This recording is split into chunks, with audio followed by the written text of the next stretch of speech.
PR Connections Radio presents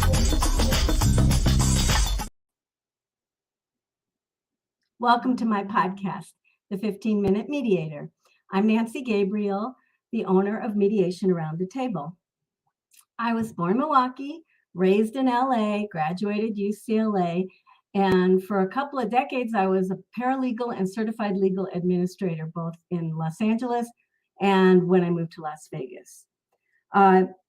I'm interested in football. I'm a commissioner of a Pro Pick'em League on Yahoo. I've been doing it for 15 years.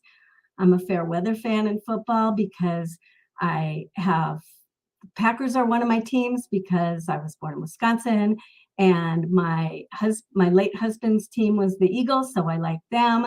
And now I'm a Raiders fan, so I'm what you call a fair weather fan, and I can sometimes switch in the fourth quarter.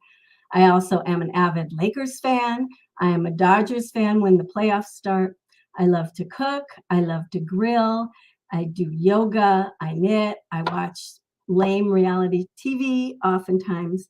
And most validating, I should say, for me is I am a volunteer for an organization called Adam's Place, which is a nonprofit grief center for children who've lost a sibling or a parent.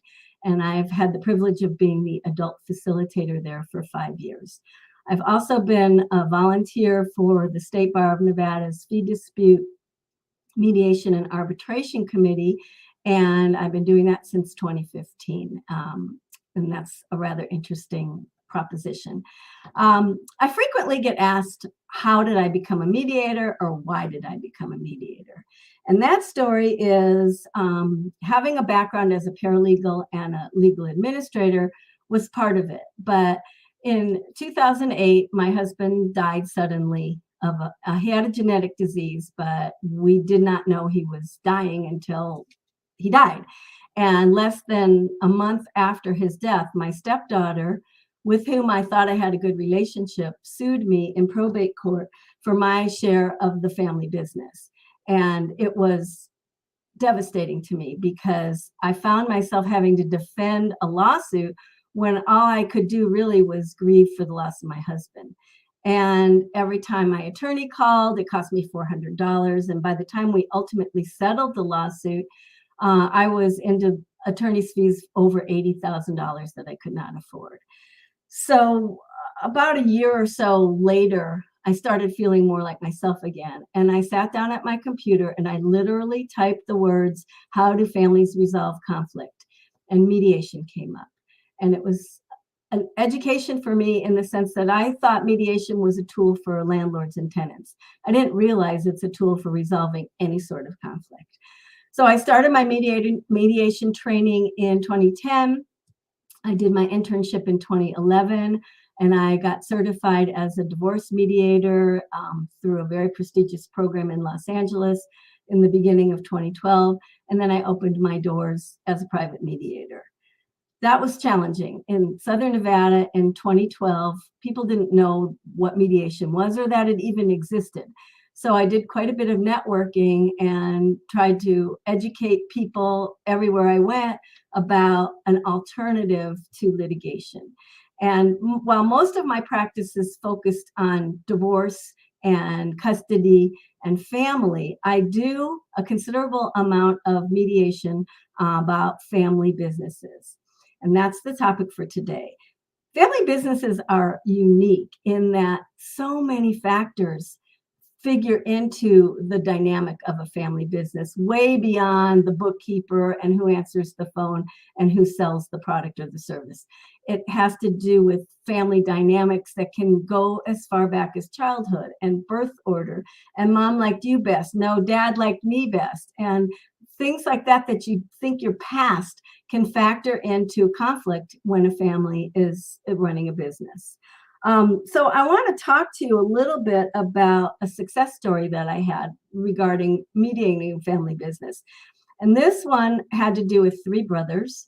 They owned a company together. One brother, who happened to be the eldest, was the money partner. He had another profession, but he was involved in the sense that he gave his brothers the startup money and it was a considerable amount, and was part of the decision-making process throughout the running of the business. The other two brothers actually worked the business, and as the business started to get bigger and better and more successful, they ran into a conflict as to how to divide the profits. The money brother wanted it to be a third, a third, a third, and the other two brothers didn't think that was fair because the money brother only contributed the money, and he wasn't running the business, he wasn't doing the sales or any of the other components of the day-to-day operation of the business. So, props to them for figuring that maybe mediation could help. And before they came in for the actual mediation appointment, I gave them a homework assignment, and I asked them each to send me a private email describing their job, what they did day to day, what they liked about it, what they felt they were good at, what they felt they didn't like or didn't want to do anymore, and how they felt the profits should be divided. And there were some other issues that we ended up talking about in terms of bonuses and salaries, but this was the heart of why they came to mediation. And so each of them took that homework assignment responsibility very, very seriously. And I got detailed replies or emails from each of them that gave me a huge amount of insight in terms of how I was going to structure the mediation. And so when they came into the office, it was very clear that they valued their relationship with one another aside from the business and within the business. And so there wasn't any hatred or vitriol or a verbal abuse or anything going on. They really wanted to arrive at a resolution, but they were each stuck in their own positions. So we talked, I asked questions, I gave each of them an opportunity to pitch their position uninterrupted. And then I could see that they were approaching an impasse. So I said, I have to go to the restroom. And before I did, I gave them each a sheet of legal paper from my pad. And I said, write down a reasonable percentage that you could live with in terms of dividing the profits. Fold it into quarters and don't share it with each other. I'll be back in a few minutes. And I left the conference room. And the way my office is situated, the conference room has windows, and I was able to sort of peer in without them seeing me. And I watched them write, and I watched them smile, and I watched them fold, and I watched them put their folded answers towards where I was sitting. And then I came back in and I read them, and they were very close. One of them, the money brother, was a little bit further apart because he was pretty close to his 1/3, 1/3, 1/3. And so I asked each of them if each was willing to move off of their respective positions. And they each wiggled a little bit. And then one of them wiggled a little bit more. And after about an hour and a half total time, we had a resolution. And I congratulated them. I told them I would write an agreement memorializing what was discussed in mediation. And I sent them on their way. And as they were walking out of the office, I said, don't forget to call your mother. And they all three laughed. It was a really rewarding resolution of what could have been a really ugly family dispute conflict. So that's a good story with a happy ending. Another story that I want to share with you has to do with a not so happy ending. And this is something that I was not personally involved with, just interested in, and it has to do with the Lakers organization.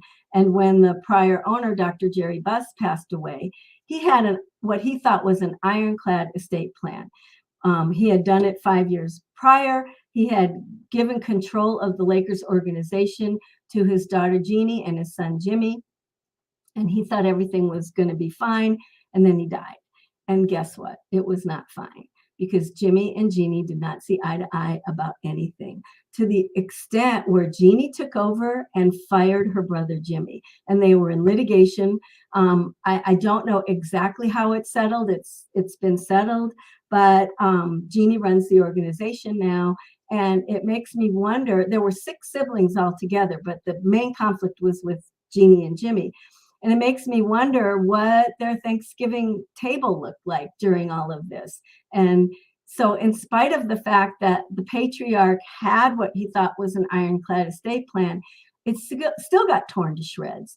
So that's sort of a bad example of what can happen to a family business.